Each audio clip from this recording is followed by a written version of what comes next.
ஆண்டவராக இயேசு கிறிஸ்துவின் நாமத்தில் என் அன்பின் வாழ்த்துக்கள். இந்த காலை வேளையிலையும் உங்களை சந்திப்பதில் மகிழ்ச்சி அடைகிறேன். இன்றைக்கு நம்முடைய தியானத்திற்கான தெரிந்து கொள்கிற வேத வசனம் 2 கொரிந்தியரின் புஸ்தகம் 2ஆம் அதிகாரம் 16ஆம் வசனம். ரட்சிக்கப்படுகிறவர்களுக்குள்ளே ஜீவனுக்கு ஏதுவான ஜீவ வாசனையாகவும் இருக்கிறோம். ரட்சிக்கப்படுகிறவர்களுக்குள்ளே ஜீவனுக்கேதுவான ஜீவ வாசனையாகவும் இருக்கிறோம். அதாவது அழிந்து போகிறவர்களுக்குள்ளே மரணத்துக்கு எதுவான மரண வாசனையாகவும் இருக்கிறோம். ரட்சிக்கப்படுகிறவர்களுக்குள்ளே ஜீவனுக்கு எதுவான ஜீவ வாசனையாகவும் இருக்கிறோம் என்று பவுலடியார் கொரிந்து சபைக்கு தம்முடைய நிருபத்தில் அவர் எழுதுகிறதை காண முடியும். தேவனுடைய ஜனம் எப்படிப்பட்டவர்கள் என்றால், ரட்சிக்கப்படுகிறவர்களுக்குள்ளே ஜீவனுக்கு ஏதுவான ஜீவ வாசனை. இப்ப நீங்களும் நானும் தேவனுடைய ரட்சிப்பை கூறுகிறவர்களாய், ரட்சிப்பை வெளிப்படுத்துகிறவர்களாய், ரட்சிப்பின் அத்தியாயத்தை விளங்கப்படுகிறவர்களாய், தம்முடைய தேவன் தம்முடைய ஜனத்திற்கு ரட்சிப்பை வெளிப்படுத்தும்படி தெரிந்து கொண்ட பாத்திரமாய் கர்த்தர் உங்களை என்னை தெரிந்து கொண்டார். அப்ப நாம தேவனுடைய ரட்சிப்பை வெளிப்படுத்தும்படி ஜீவனுக்கு ஏதுவான ஜீவ வாசனையை விளங்கப்படுகிறோம். சுவிசேஷத்தை அறிவிக்கும் பொழுது அவர்கள் ரட்சிக்கப்படுகிறார்கள், சுகமடைகிறார்கள், பலனடைகிறார்கள், பிசாசின் பிடியிலிருந்து விடுதலை அடைகிறார்கள். இயேசுவின் நாமத்தினாலே நாம் இவைகளை செய்ய முடியும். அழிந்து போகிறவர்கள் இயேசுவின் நாமத்தை சொன்னால் அந்த அழிந்து போகிறவர்கள் அதை கேட்க மாட்டார்கள்.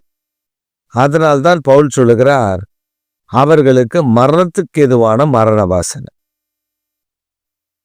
அழிந்து போகிற ஜனங்கள் கிறிஸ்துவின் அன்பை உணர மாட்டார்கள்.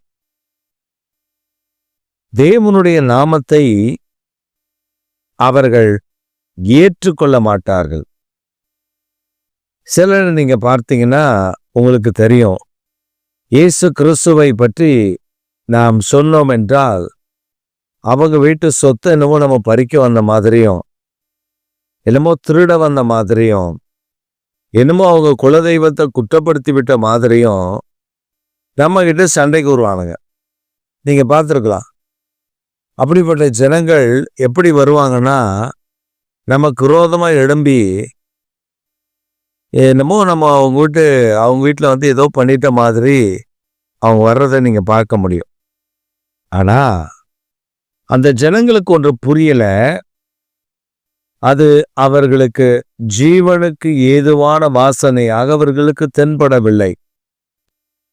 ஒரு மனிதனுக்கு வியாதிக்காக நாம் ஜெபிக்க போகிறோம் என்றால், ஒரு சமயம் நான் ஒரு முக்கியமான குடும்பத்தில் ஒரு சிறு பிள்ளைக்கு கேன்சர் வியாதி இருந்தது. அப்பொழுது அவர்கள் அந்த கேன்சர் வியாதியிலிருந்து தன் பிள்ளையை காக்க வேண்டும் என்பதற்காக ஒரு பெரிய வீட்டை அவர்கள் வாடகைக்கு எடுத்து, அதாவது அவங்களுக்கு பெரிய பங்களா இருக்கிறது, அங்கெல்லாம் அந்த பிள்ளைக்கு காற்றோட்டமாக இருக்காதென்று பல லட்சங்களை செலவு செய்து ஒரு வீட்டை மாடிஃபை பண்ணி, ஒரு இடத்துல ஒரு வீட்டை மாடிஃபை பண்ணி அதில் அந்த குழந்தையை வைத்திருந்தார்கள்.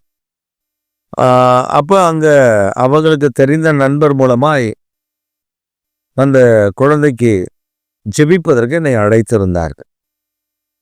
நாங்களும் ஜெபிப்பதற்காக போயிருந்த பொழுது இந்த நண்பருக்கு தான் ஆர்வம், அவன் கொண்டு போய் ஜெபம் பண்ணினால் ஆண்டவர் ஒருவேளை அற்புதம் செய்து விட மாட்டாரா என்று.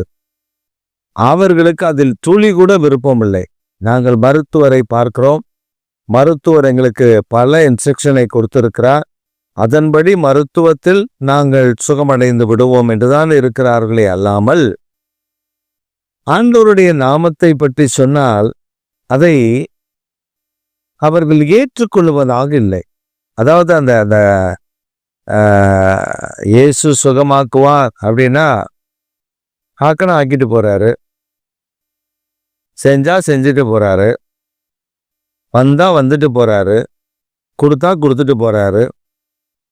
இந்த மாதிரி தேவனுடைய நாமத்தை அவர்கள் ஒரு தூஷணமாய், அது எங்களுக்கு வேண்டும், என் பிள்ளை சுகமடையணும் அப்படின்லாம் கிடையாது, தூஷணமாய் இருந்தார். நான் அவர்களுக்காக ஜெபிக்க முற்பட்ட பொழுது அவர்கள் அந்த குழந்தையை மாத்திரம் விட்டு விட்டு மற்றவர்கள் எல்லாம் விலகிவிட்டார்கள். நாங்கள் அந்த குழந்தைக்கு மாத்திரம் ஜெபித்தோம்.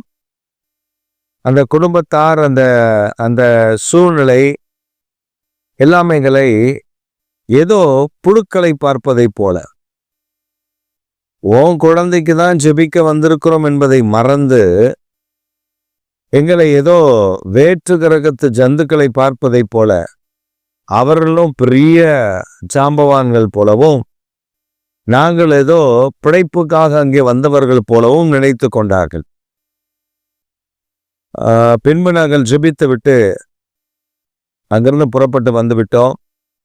அந்த நண்பர் சொன்னார், என்னை அழைத்து கொண்டு போன நண்பர் சொன்னார், மனதில் ஒன்று வைத்திருக்க உள்ளாதீர்கள், அவங்க அப்படித்தான், நம்ம ஒரு வாய்ப்பு கிடைக்காதா அப்படின்னு. இல்லை பிரதர், இவங்களுக்கெல்லாம் கண்டிப்பா வாய்ப்பு கிடைக்குமான்னு எனக்கு தெரியல. காரணம், இயேசுவை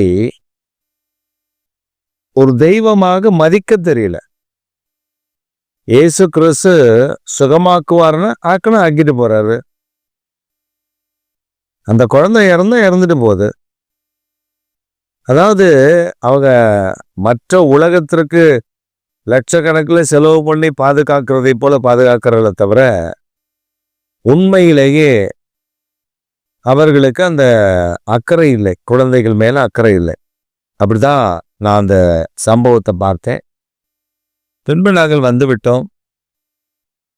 1-2 மாதத்தில் அந்த குழந்தை மரித்து போனது. அந்த குடும்பத்தார் அதை பத்தி கவலையே படலை. அடக்கம் பண்ணிட்டு அவங்க பாட்டுன்னு அவங்க வேலையை அவங்க பார்க்க ஆரம்பித்தார்கள். அப்பொழுதுதான் எனக்கு புரிந்தது, ரட்சிக்கப்படுகிறவர்களுக்குத்தான் அது ஜீவ வாசனை.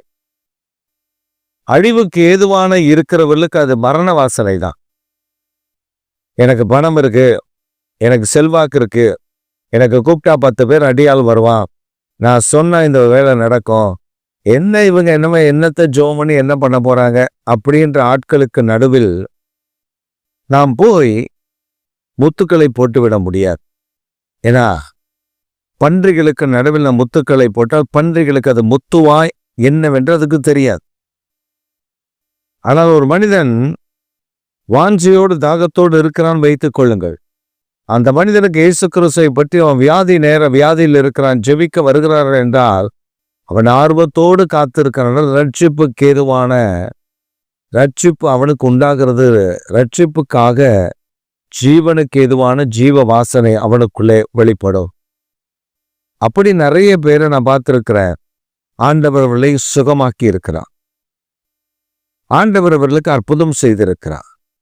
மரித்து போவான், இந்த மனிதன் இனி உயிரோடு இருக்க மாட்டான் என்று சொன்ன மனிதர்களுக்காக நாங்கள் போய் ஜெபிக்க போன பொழுது அந்த குடும்பத்தாரும் சரி அந்த மனிதனும் சரி ஆர்வத்தோடு வாஞ்சையோடு ஜெபிக்க அவர்கள் கேட்டுக்கொண்ட பொழுது ஜெபித்த அடுத்த நிமிடமே கர்த்தர் அவர்களுக்கு ஒரு அற்புதம் செய்ததை நடப்பித்ததை காண முடிந்தது.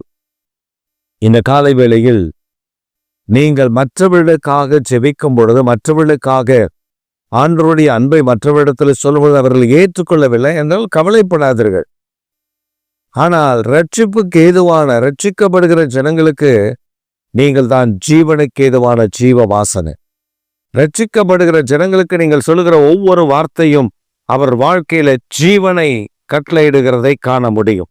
இந்த காலை வேளையில் கர்த்தர் உங்களை அப்படிப்பட்ட ஜீவனுக்கு ஏதுவான ஜீவ வாசனையாக உங்களை மாற்றியிருக்கிறார் என்பதில் வேற்று கருத்தில்லை.